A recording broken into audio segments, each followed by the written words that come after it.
Ngayon na wala na si Ramon, gusto ko pa rin pakasalan si Barbara. Are you out of your mind? Nabuntis na nga ng ibang lalaki, di ba? Ngayon niya mas kailangan ng mapapangasawa, ng magiging ama para sa anak niya. Ito yung panahon na mas kailangan ako ni Barbara. Barbara, gusto ko lang malaman mo na nandito pa rin ako para sa'yo. At handa akong akuin ang responsibilidad na iniwan ni Ramon. Sarap din talaga ng buhay mo, no? Hindi ko nga maintindihan kung anong pinakain mo sa kapatid ko kung bakit nauuto mo ng gano'n. Pero ibahin mo ako. Kahit anong gawin mo, hindi ko matatanggap yung bastardo mong anak. Marley, parang iba yung pakiramdam ko. Ang init-init ng pakiramdam ko. Hindi ko maintindihan. Di ba sabi mo sa akin, si Ramon, pyrokinetic siya, di ba? Malay mo, isa yun sa pwedeng dahilan kung bakit ka nagkakaganyan. Barbara, pubutok na yung panubigan mo eh. Manganganak na siya. Ha? Diyos ko! Lalabas ko ang bata! Gisingin mo si Barbara! May sunog! Tatawagin ko si Sir Daniel! Barbara! Barbara! Gumising ka na! May sunog! Tulong! Ay, ano nangyari dito ba? Bilisan mo! Kumapit! Ay! Diyos ko! Ewan ko bigla na lang umapoy Ha? Barbara! Kung ayaw gumising ito, bahala ka na nga dyan! Asan ho si Barbara? Abay, iniwan ko doon! Ha? Ayaw magising! Barbara. Barbara, gumising ka. Barbara. Sandali lang ho. Pahawak naman ho. Ayoko nga! Hawakan niyo ho. Kukunin ko lang si Barbara. Baka madamay sa sunog eh. Marley, ano ba nangyari dito? Hindi ko alam eh. Bigla na lang ho. Paidali na natin si Barbara sa ospital. Buhatin na siya. Sige na. Halika na, halika na.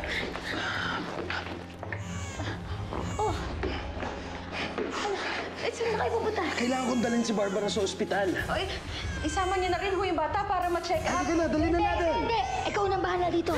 Marley, hindi naman siya mukhang kailangan dalhin sa ospital. Si Barbara importante, ha? Sige na, halika na. Halika na. Sige na, bahala ka na dyan! Baka ho nakaano ng usok eh. Hala. Sandali lang.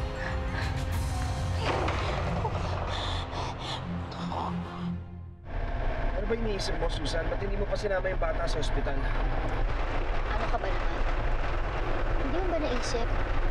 Ito na yung tamang pagkakataon para mawala yung bata. Bagay, hindi pa naman nakikita ni Barbara yung anak niya.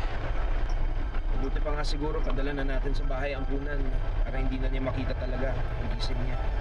Alam mo, yun kung magigising na siya.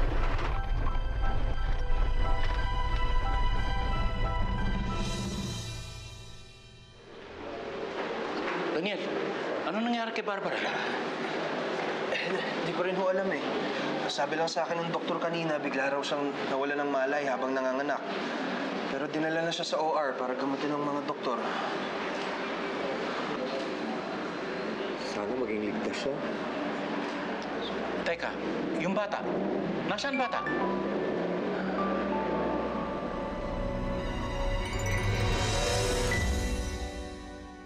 Ayan! Nako, baby. Ang linis-linis mo na. Patingin nga, naku, ang cute-cute mo naman. Uy!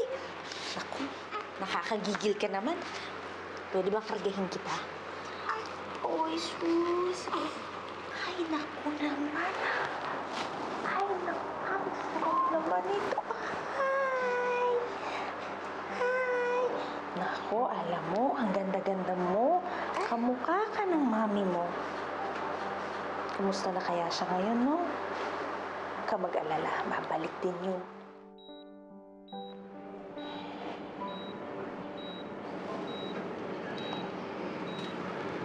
We had to do an emergency hysterectomy to stop the bleeding.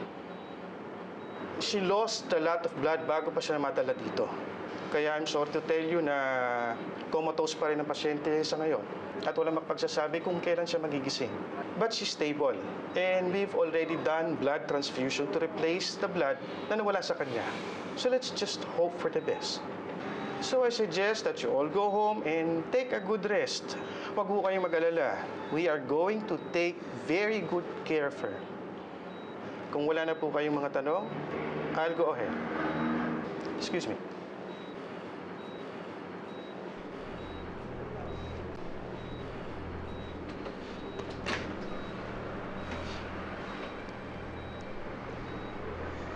Daniel, yung anak ni Barbara, kulang pa sa buwan yung bata. Hindi ba mas mabuting dalhin mo siya rito sa hospital para masigurado ang kanyang kalagayan? Yeah, of course. Sorry, nataranta lang ako kanina kaya si Barbara ang prioritize ko eh. Pero babalik ako sa bahay ngayon para madala ko yung bata dito.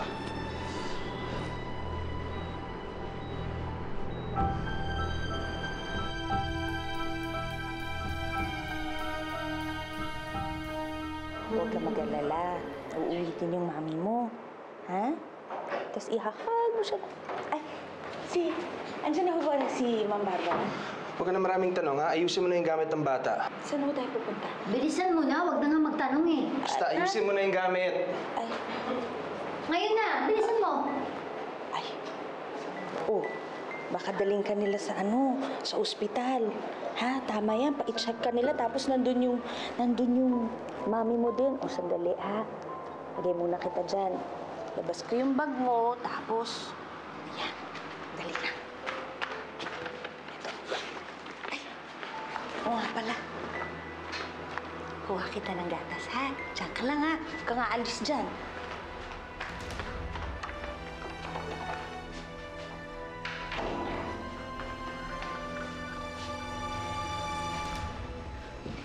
Ano, Tito? May nahanap ka ba? Sige. Andito na kami sa bahay. Bilisan mo lang, ha? Sige. Ano balita? Papunta na si Tito dito. May nahanap siyang ampunan para dalhin yung bata doon. Good. Kailangan bago magising si Barbara, wala ng bata. Ano naman ang sasabihin ko sa kanya pag gumising siya? Daniel, hindi mo ba narinig yung sinabi ng doktor? Comatose si Barbara. Ang ibig sabihin ilang araw, linggo, o baka buwan bago siya magising. Yun kung magigising pa siya. Gigising ang asawa ko, ha? Oo na, sige na. Siya, gigising na akong gigising. Pero sinasabi ko sa'yo, kailangan palabasin natin na matay ang bata habang papunta sa ospital. Madali niya matatanggap yun. Alam niyang kulang sa buwan ng bata. Eh kung sabihin natin na matay, paano naman yung tatay ni Barbara? Siguradong gusto niyang makita yung bangkay ng apo niya. Eh di umpisahan mo na, maghanap ngayon pala.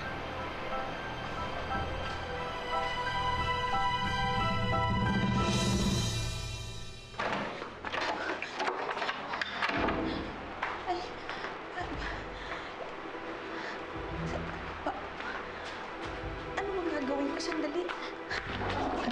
Sandali nga.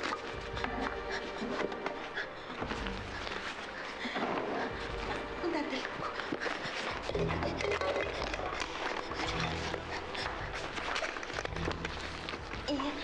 Ano? Halika dito. Halika.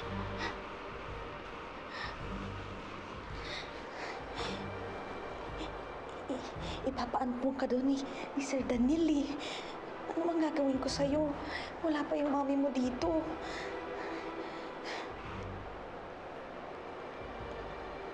Itatakas na lang kita, ha? Huwag kang maingay, ha? Sandali.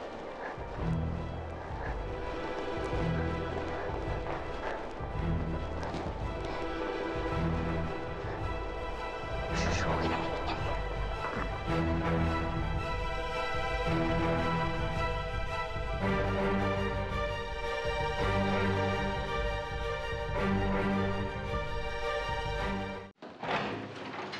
Marley? Katukan mo nga. Merly! Nagbanyo, sinama pa yung bata. Merly, bilisan mo na! Tagal. Merly, tara! Tagal mo, ah! Asa na yun? Bamalay ko. Naku, nalintikan na. Narinig yata niya yung plano natin, ah. Ha? Hanapin na natin. Merly! Marley!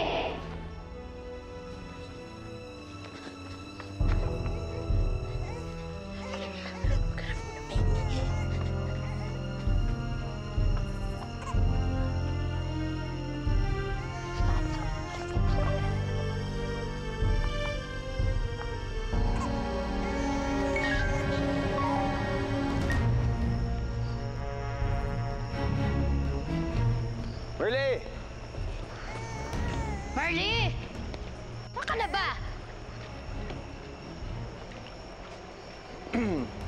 Pare, andito ka na pala. Napansin mo ba si Merly lumabas? Katulong namin, may dalang bata. Hindi, wala naman ako napansin na katulong na may kasamang bata eh. Nagpunta yung babae na yon. Lumabas, sinama pa yung baby. Ayaw niyo nun, wala na kang problema. Kusa na nawala yung bata. Hindi niya siya kailangan paampon. Ano ka ba, Tito? Eh, paano kung narinig niya yung plano natin? Eh, di nalagot na tayo.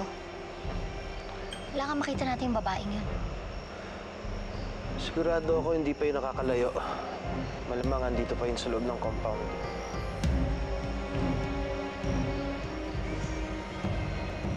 Ano yun?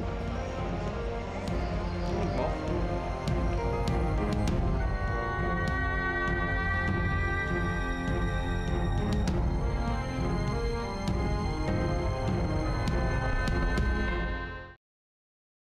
Narinig mo?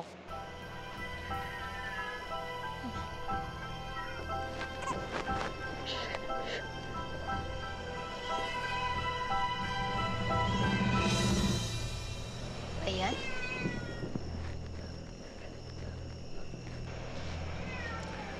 Tito, mabuti pa siguro kausapin mo na yung guard. Kailangan bantayan nila lahat ng mga gate na pwede lumabas siya Merly na yan. Sige, Ha? magbahala rin. Sige. Guard! Guard! Halika na nga. Mamaya nandun na yung Merly na yan sa loob ng bahay. Manda sa akin tong babaeng to eh. Kapag ito talaga... Merly!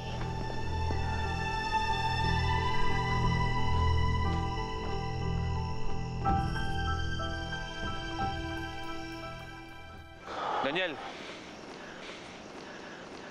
Kung saan ako naghanap, wala talaga eh. Pati yung gwardiya yun, nilibot ang buong hasyenda, wala daw talaga.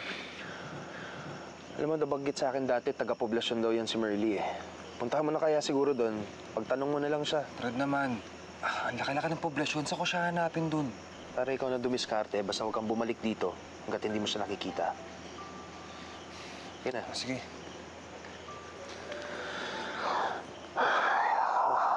Nakakabuisit na ako dito kay Merly. Well, at least wala na ang bata. Kapag nahanap ni Tito si Merly, madali natin magagawa ng paraan para hindi magsalita yun. Alam mo kung sino dapat mong problemahin? Yung tatay ni Barbara. Ano sasabihin mo kapag hinanap niya yung bata? Ibig mo sabihin, dito titira yung batang yan? Hindi pwede. Ibalik mo yan! Cesar, ibabalik ko naman yung bata eh. Pagkagising ni Barbara, ibabalik ko siya. Kailan pa yun? Hindi ko alam eh. Basta. Paano ko abutin na ilang araw kaya ilang linggo? Basta, hindi pa pwede. Hindi pa pwede yung bata yan dito. Balik mo yan. Cesar naman, maawa ka naman doon sa bata. Saan ko naman dadalhin to? Bukas kailangan paggising ko, wala na yung batang yan dito. Naintindihan mo? Uy!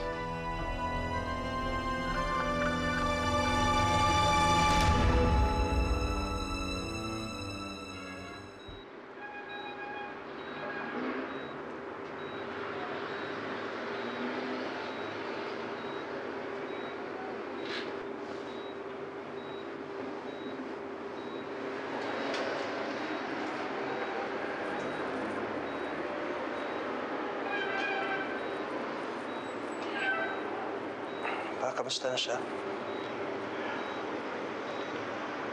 Hindi pa siya gumigising. Pero malakas ang anak ko na to. Kakayaan niya to.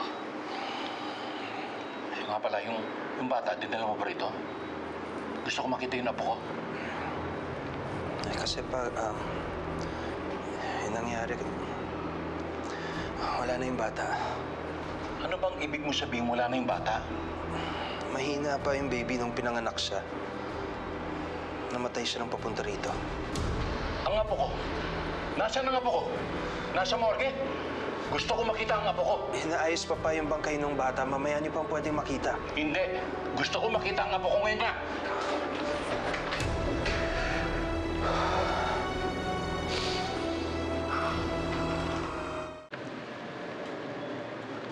Wala po kahapon. Tingnan mo maigi. Wala din po ngayon, sir. Wala po talagang dalang sanggulan Del Piero dito.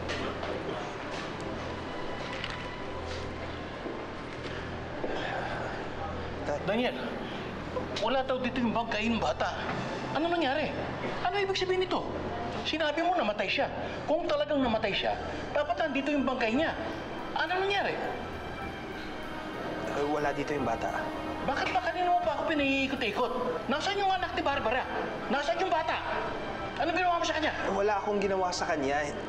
Hindi ko lang alam kung paano ko sasabihin sa'yo kanina, pero yung totoo niyan, tinakas ni Merly yung bata. Eh bakit sinasabi mo sa akin namatay? Mamaya na tayo mag-usap. Hahanapin ko muna ang apo ko.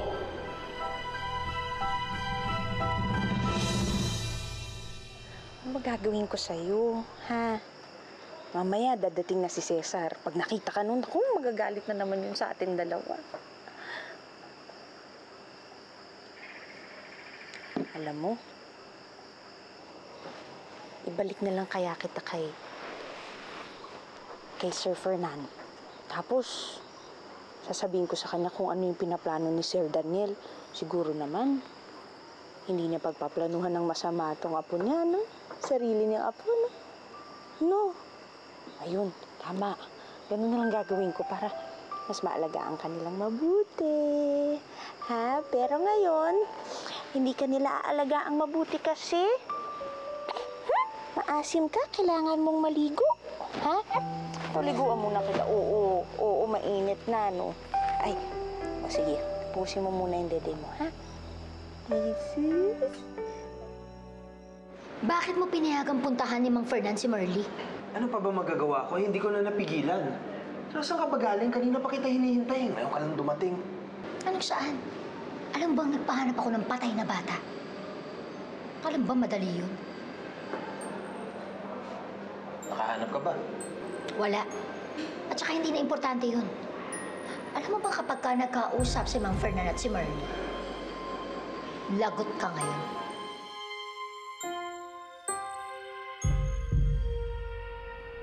Hindi kukunin ni Merly basta-basta ang apo ko. Bakit naman niya kukunin ng bata? At bakit nagsinungaling si Daniel? Bakit niya sinabi na patay na ang apo ko? Kailangan ko talaga makausap si Merly. Siya lang ang makakasagot ng lahat ng ito.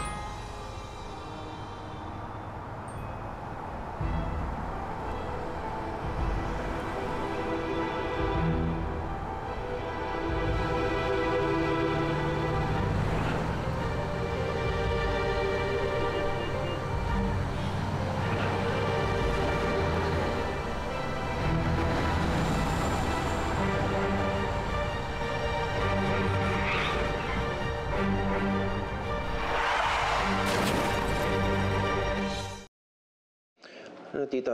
Balita ka na kay Merly? May mga bago akong leads pero maya-maya ako kumpirmahin ko muna. Sige. Oh, ano, hindi pa rin nahanap si Merly? Ah, ayos na. Lagot ka ngayon.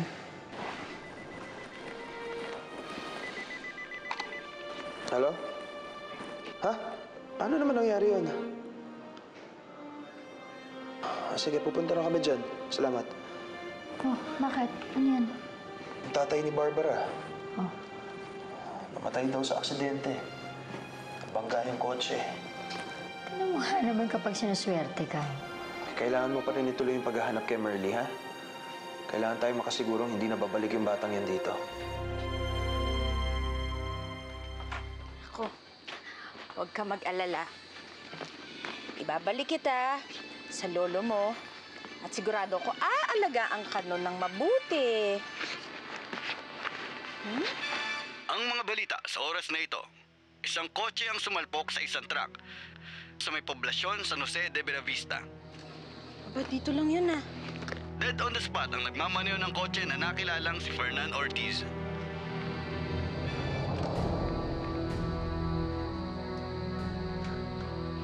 Ang tatay ni Barbara?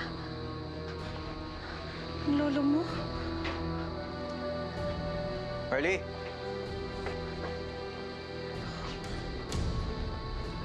Oh. Bakit nandito pa yan? Di ba sinabi ko sa'yo, dapat pag uwi ko, wala na yung batang yan dito? Cesar, kasi si Sir Fernan na-aksidente. Wala na siya Sino naman pag-iiwanan ko doon sa bata? Yung nanay niya, si Barbara, wala pa ring malay hanggang ngayon. Cesar, ayoko naman siyang bigay kay Sir Daniel. Pakialam ko sa kanila. Basta ibalik mo yung batang yan. Cesar, baka pwede naman dito na muna yung bata. Hanggang gumising lang si Barbara. Ha? Tapos ibabalik ko na siya. Pinapangako ko sa'yo, hindi mo mamamalayang may bata dito. Hindi ka niya gagambalain. Ha? Ewan ko sa'yo.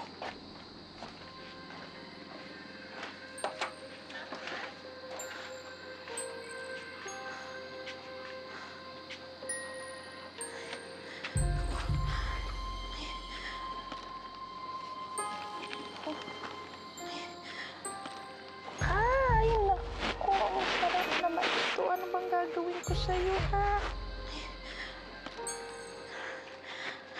Huwag kang mag-alala, ha? Huwag mong pansinin yun. Akong bahala sa'yo, ha? Aalagaan kita. Pero, kailangan mo na bigyan kita ng pangalan. Ha? Basta pagkagaling ng mami mo, ibabalik na kita sa kanya, ha? So, isip tayo ng pangalan.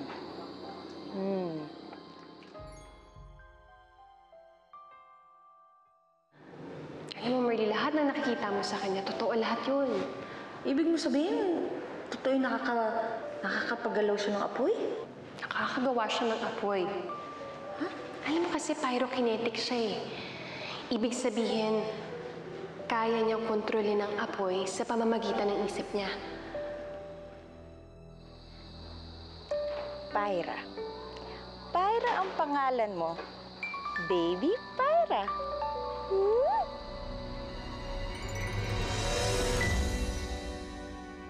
Ano, Tito? Balita ka? Daniel, wala talaga Saan ako nag-iikot pero hindi ko talaga makita. Ay, naku. Wala na tayong magagawa. Sana lang talaga hindi na bumalik si Merly. Alam mo ko ako sa'yo, ilipat mo ng ospital sa Maynila si Barbara. Para kahit na bumalik pa yung Merly na yan, hindi na niya makikita si Barbara.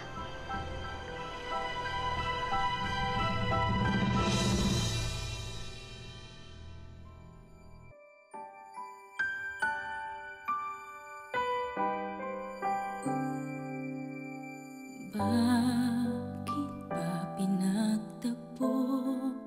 Pala'y maglalayo tayo sa ating buhay. Ang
Hiningitian mo ba ako, ha?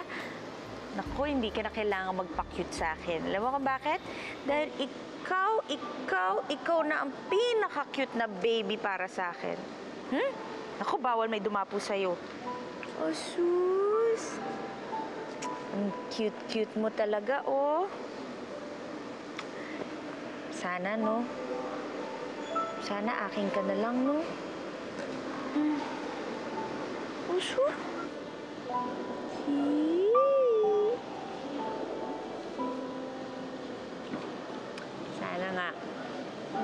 Sana nga akin ka na lang.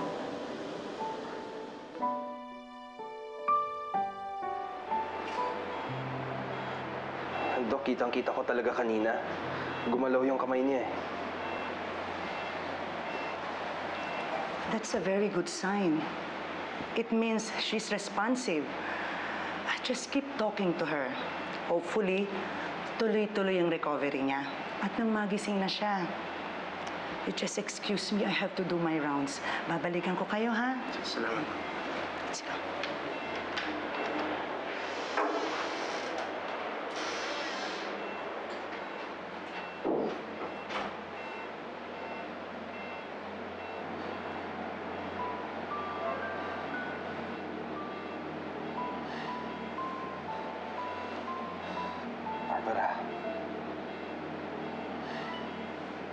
Barbara, alam ko naririnig mo ako. Gumising ka na, please. Barbara. Just wake up.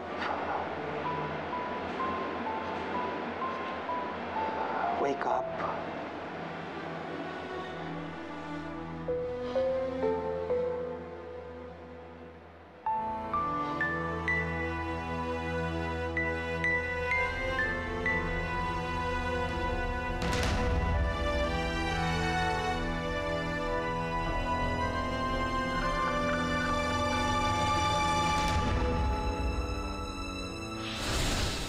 Hoy, Merly, hindi ka makakapaniwala sa balita tungkol sa bahay ng mga Delfiero. Bakit? Nagising na raw si Mang Barbara. Ang baby ko, hindi ko man lang siya nayakap o nahalikan. Sana hindi na lang din ako nagising. Baka naman pwedeng sa atin na lang yung bata. Tayo na lang kilalanin ng nanay at tatay.